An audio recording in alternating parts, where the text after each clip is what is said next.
Hello everyone. Anthony Fantano here, internet's busiest music nerd. I hope you're doing well. I'm coming through with another one of these videos. These albums are 10 out of 10.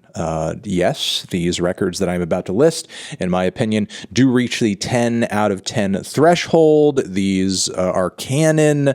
I have reviewed some of these before in classic reviews, so my thoughts on them here should be no surprise for those who have been following me for quite a bit. At the end of this video, we will link to the last one that we did where I listed a couple of 10 out of 10s from the 2000s. In this video, we're doing it from the 90s. We're going to get into the records now, starting with, what do we have coming up? I haven't ordered these in any particular order, so I'm kind of surprised as to what direction we're going to go in first. What's it going to be? Okay, Miseducation of Lauryn Hill. Yes! 1998 record from Miss Hill, obviously coming off of her fantastic work with the Fugees on this one. And yeah, just a amazing record all around. Great production, amazing vocal work, fantastic song writing and lyrical focus, tracks that go either into nostalgia, spirituality, love, gender dynamics, also I would say like the idea, the concept of fame and superstardom, the music industry. It's a very thoughtful and beautiful record with a lot of meditative tracks that are incredibly satisfying, very long. This thing is really just like a journey of sorts, with it being like 77 minutes long. Again, just an amazing album experience all around, with one fantastic cut after another. Absolute classic, no question, 10 out of freaking 10. Next, maybe another obvious one for some of you. I'm sure there are some people who are probably groaning or rolling their eyes or like, oh, this one. No, it's true. Nirvana, Nevermind. It really is like, you know, the quintessential rock record of the 1990s. Don't so much think of this record as a grunge record. You know, think of the fantastic assembly and seamless assembly of genres coming together on this LP. You know, Kurt Cobain and company were pulling together very effectively notes of hard rock and metal music and punk music, noise rock, singer-songwriter music, psychedelic rock as well, covering all these fucking bases in a way that didn't feel like the record was all over the place, didn't feel like a mess, felt very cohesive. Kurt Cobain, one-of-a-kind vocalist. Listening through this record, again, there's like not a moment that doesn't hit incredibly hard, whether it is a depressive and low-key cut like Polly, or you know, one of those songs that are just like completely balls to the wall in rage, like Territorial Pissings. And yeah, you know, I know there's going to be a lot of people who are like, oh, it's so overplayed, it's so this, it's so that. Like, for as mass disseminated as this album is, there's still moments on this thing like Endless Nameless, for example, like which are easily like one of the rawest things to ever make it onto any mainstream record of all time. Nirvana slayed. They slayed on this one.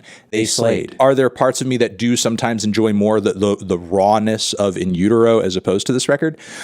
Yeah, sometimes. Okay, coming up next we have the Neutral Milk Hotel in the Aeroplane Over the Sea album, 1998 record, and you know, kind of a landmark album for indie folk and indie music in general. Just really beautiful album, well and creatively produced, even though it is a tad bit lo-fi. These songs are devastating and abstract and romantic. Jeff Mangum, one-of-a-kind vocalist and lyricist. Also, out of all the records that I'm listing in this video, this album easily has the best flow. In fact, I would say this record has one of the best flows from track to track of any album of all time, because it really does run. It really does feel like a movie of sorts. It feels like you know, an endless kind of experience. The rawness of this LP is fantastic. The performances are absolutely freaking amazing and passionate and captivating, really tear-inducing at some points. Yes, I know this album has been turned into a goddamn meme all over the internet, but that should not make you enjoy it any less. Okay, coming up next we have Wu-Tang Clan, Enter the Wu-Tang. Incredible energy and chemistry between all the respective members, and you know, just the sheer size and ferocity of Wu-Tang. Also with that fantastic RZA production, and also, you know, the various kung fu references and so on and so forth. The really cutthroat lyrical style of the group just really kind of made them a force to be reckoned with, one that continues to be reckoned with, frankly, because, you know, their influence is still felt to this day. The The iconography of them is still felt to this day and copied over and over and over endlessly. And even some of the best attempts at doing that were pale in comparison to what the group achieved on Enter the Wu-Tang. Some of the most amazing and influential and groundbreaking hip-hop songs of all time. Freaking Cream, freaking Method Man, freaking Bring the Ruckus, freaking Wu-Tang Ain't Nothing to Fuck With. And also the group, made sure to work in more, I guess, like thoughtful and intimate moments like tears on the record as well. And what an intense amount of talent packed into one freaking album between all of the respective members of Wu-Tang, who many of which went on to make solo records that are amazing. But yeah, record overall, bop after bop after bop, incredible show of artist and creator dynamics within a group and a collective. Finally, over here we are going to go Depeche Mode, Violator, amazing, fantastic synth pop and dark wave record. The production on this thing is amazing. There are groovy bops on this thing. There are eerie, haunting moments as well that are stunningly beautiful, whether you are talking about Blue Dress, whether you are talking about Clean. Not to mention the songwriting on this thing generally is some of the best that pop music has to offer. Enjoy the Silence, Personal Jesus. I think the band on this record does a fantastic job of making an emotional connection as well, because not only is this thing fantastically dark, but it is so sweet and romantic too. Absolutely, positively, in my opinion, worthy of a 10er.